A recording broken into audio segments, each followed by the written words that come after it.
Good morning, everyone. After many days, we are going to again online classes. How are you all? I hope you all are fine. Today start the online classes. Today we learn science standard 8. उसमें हमने जब हमारा offline classes था तब भी तक हमने 13 वाला चैप्टर तक कर लिया था शाम तक। उसमें जो भी किसी को डाउट वगैरह हो तो मुझे पर्सनल में मैसेज या कॉल करके पूछ सकते हो। अब हम 14 वाला चैप्टर स्टार्ट करेंगे, chemical effect of electric current.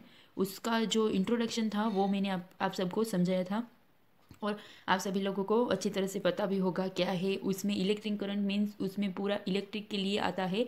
और आप सभी लोगों ने 6 और 7 में पढ़ भी लिया है एक एक चैप्टर। उसमें उसका बेसिक था, अब बेसिक से थोड़ा सा डिफरेंट है, वो वाला हम अब पढ़ेंगे। ठीक है, तो चलो हम 14 वाला चैप्टर पढ़ते हैं, chemical effect of electric current. उसमें क्या है, your elders must have cautioned you against touching an electric appliances with wet hands, but do you know why it is dangerous to touch an electric appliances with wet hands. ये बोल रहे हैं कि क्यों dangerous है electric एपर्टस सारे। क्यों dangerous है? क्योंकि हम हमारे जो हैंड्स वगैरह गीले हो और हम इलेक्ट्रिक जहाँ से करंट पास हो रहा है वहाँ पर हम उसको टच करें तो हमको करंट लग सकता है, इसलिए हमारे लिए सारे इलेक्ट्रिक एप्लियंस डेंजरस है। ठीक है, we have learn earlier that the material which allow electric current to pass through them are good conductors of electricity. On the other hand material with which do not allow electric current to pass through them easily are poor conductors of electricity. ये है कि electric current जहाँ से पास हो रहा है वो जो उसमें ज़्यादा पास और अच्छी तरह से हो तो वो गुड कंडक्टर्स होगा उसमें। और आप सभी लोगों को पता होगा कि कभी कट कट जाता है करंट, ऐसे डेली होता है, तो उसमें जो इलेक्ट्रिसिटी पास होती है उसमें जो कंडक्टर वगैरह है, ट्रांसफार्मर है, ये सब कुछ अच्छा नहीं है। In class 6, we made a tester to test whether a particular material allow the electric current to pass through it or not. Do you recall how the tester helped us decided that? आप सभी लोगों ने standard 6 में पढ़ लिया होगा कि उसमें थोड़े थोड़े जो उसके पार्ट्स आते हैं इलेक्ट्रिक करंट के लिए है, वो आप सभी को पता होगा। बैटरी है, स्विच है, ट्रांसफार्मर है, ये सब कुछ उसका थोड़ा जो पार्ट था वो आप सभी लोगों ने 6 में पढ़ लिया कि क्या पार्ट यूज़ होते हैं उसमें। ठीक है, we found that metal such as copper and aluminium conduct electricity whereas material such as rubber, plastic and wood do not conduct electricity. ये बोल रहे हैं कि किस में से कंडक्टर मीन्स इलेक्ट्रिक करंट है वो पास होता है, तो क्या वो किस में आता है? कॉपर, फिर एल्यूमिनियम में इलेक्ट्रिसिटी पास होती है। पर जो रबर है, प्लास्टिक है, वुड है, उसमें से इलेक्ट्रिसिटी पास नहीं हो सकती है। इसलिए आप सबको पता होगा जब करंट लगता है तो कुछ लोग लकड़ी से उसको पहले जो जिसको करंट है उसको टच करते हैं। क्यों? वुड में से करंट पास नहीं होता, तो जो लोग टच करते हैं उसको करंट नहीं लगता है, इसीलिए। ठीक है, अब हम आगे देखते हैं। However, so far we have used our tester to test material which were is solid state, but what about liquids? Do liquids also conduct electricity? Let us find out. कौन से मटेरियल है जो उसमें जो कौन से सॉलिड मटेरियल है उसमें से इलेक्ट्रिक करंट पास होता है, कौन से लिक्विड मटेरियल है उनमें से इलेक्ट्रिक करंट पास होता है, वो सब कुछ हम देखते हैं। ठीक है, चलो अभी ये वाला देखते हैं। Do liquid conduct electricity? Liquid में से क्या इलेक्ट्रिक करंट पास होता है? To test whether a liquid allow electric current to pass through it or not, we can assume the same tester. देखो, गुड कंडक्टर है और ये वाला पुअर कंडक्टर है। देखो, गुड कंडक्टर है उसमें यहाँ पर ये तो आयन का होता है इसलिए इसमें से करंट पास होता है। तो उसका एक वायर यहाँ से नेगेटिव और पॉजिटिव दो टर्मिनल होते हैं, उसमें से पॉजिटिव टर्मिनल में से बल्ब में जाने दिया और नेगेटिव में से टेस्टर में। ठीक है, और बल्ब में से यहाँ पर, तो ये गुड कंडक्टर है। और पूर में क्या है, ये उसने टेस्टर का जो पकड़ने के लिए जो होल्डर आता है उसमें उसने कनेक्ट किया, तो इसमें से कैसे इलेक्ट्रिक करंट पास होता है? तो ये इलेक्ट्रिक करंट पास नहीं होगा उसमें, इसमें ही इलेक्ट्रिक करंट पास होता, इसमें इलेक्ट्रिक करंट पास नहीं हो सकता है। ठीक है, however, replace the cell by a battery. Also, before using the tester, we should check whether it is working or not.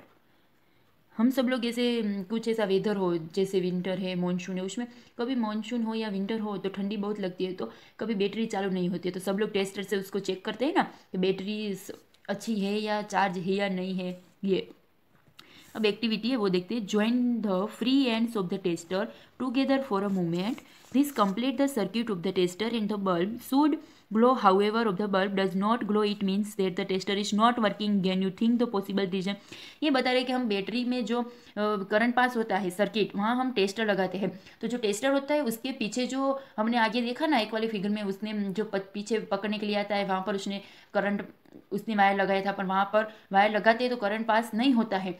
तो हम टेस्टर को जब जहाँ से करंट पास हो रहा है वहाँ हम रखते हैं बैटरी में, तो वहाँ पर लाइट लगती है, जो लाइट लगती है चालू होती है तो इसमें से करंट पास हो रहा है, और नहीं होती है तो उसमें से करंट पास नहीं हो रहा है। ये एक्टिविटी में ये है। Now that our tester is working, let us use it to test the various liquid. वैसे हम वेरियस लिक्विड की भी टेस्ट करते हैं। देखो चलो आगे देखते हैं। 14.2 में क्या है, देखो 14.2 में क्या है, उसने एक करंट लिया है पूरा, उसमें एक क्या है, ये लेमन जूस का एक बीकर में पानी भरा हुआ है, पानी है लेमन जूस का, उसमें से 2 वायर है, उसमें नेगेटिव और पॉजिटिव टर्मिनल है। यहाँ से ये बैटरी है, ये बड़ा होता है वो पॉजिटिव नेगेटिव होता है, और ये छोटा है ना वो पॉजिटिव टर्मिनल है, और ये क्या है, ये बल्ब है। तो जो बैटरी का जो होता है काम, जो करंट पास करते हैं, जिसमें हम सेल डालते हैं, वो सेल की जगह हमने लेमन जूस रखा है। तो लेमन जूस में से क्या करंट पास होता है या नहीं होता है वो हमको देखना है।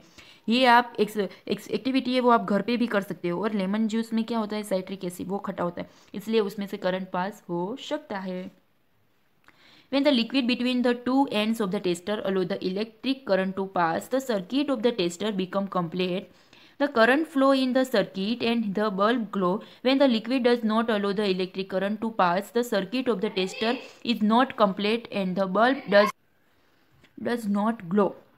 ये बोल रहे हैं कि हम लिक्विड में से पास करते हैं तो उसमें कंप्लीट बल्ब ग्लो नहीं होता है। क्यों? लिक्विड में से तो करंट पास हो सकता है, पर सारे लिक्विड में से करंट पास हो नहीं सकता है, इसलिए कंप्लीटली बल्ब सारे लिक्विड में ग्लो नहीं हो सकते हैं। In some situation, even though the liquid is conducting, the bulb may not glow. It may have happened in activity 4.2.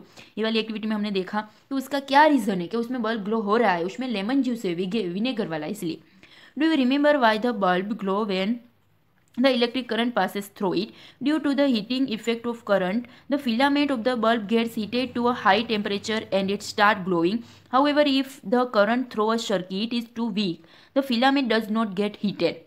ये बोल रहे हैं कि जो बल्ब होता है उसमें बीच में जो ऐसे होता है ना पूरा, उसको फिलामेंट बोलते हैं। जो वो हीट होता है तो ही बल्ब ग्लो होता है। जो वो हीट नहीं हो सकता, उसके पास जो इसको करंट चाहिए ऐसा नहीं पहुंच सकता, तो वो ग्लो होता नहीं है बल्ब। इसीलिए बोल रहे हैं पहले उसको टेम्परेचर में लाने के लिए फिर बल्ब ग्लो होता है। नेक्स्ट देखते हैं। It is sufficiently and it does not glow. And why is the current is the circuit weak? Well, through a material may conduct electricity, it may not conduct it as easily as a metal. As a result, the circuit of the tester may be complete and yet the current through it may be too weak to make the bulb glow. Can we make another tester which can detect a weak current? देखो इसमें क्या है, हमने जो bulb glow नहीं हो रहा है वही बता रहे कि कंप्लीट सर्किट्स नहीं होती है तो उसमें बल्ब ग्लो नहीं होता है, इसलिए पहले देखना चाहिए कंप्लीट सर्किट है या नहीं है।